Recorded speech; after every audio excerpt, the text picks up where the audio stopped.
বিড়াল হচ্ছে সবচেয়ে সুন্দর একটা প্রাণী। বিড়ালটা হচ্ছে আমাদের আবেগের জায়গা, ভালোবাসার জায়গা। নবীজির একটা বিড়াল ছিল, নাম হচ্ছে মুয়েজ্জা। নাম কি? মুয়েজ্জা।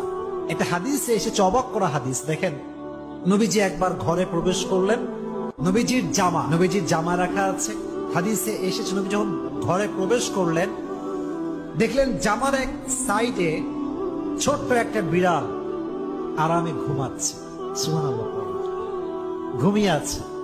নবী যখন আসলেন, তিনি চাইলে ডাকতে পারতেন যে বিড়াল ওঠো, আমার নামাজের সময় হয়ে গেছে, আমার জামা আমাকে দাও। এই হাদিসটি আমি সকালে পড়েছি, বড্ড অবাক হয়েছে। হাদিসে এসেছে নবী বিড়ালকে ডাকেন নাই, তার শরীরে স্পর্শ করেন নাই। নবীর জামার যে অংশে বিড়ালটা শুয়েছিল, নবী যে ওই অংশটুকু কেটে ফেলেছেন, তবুও বিড়ালকে ডিস্টার্ব করে নাই।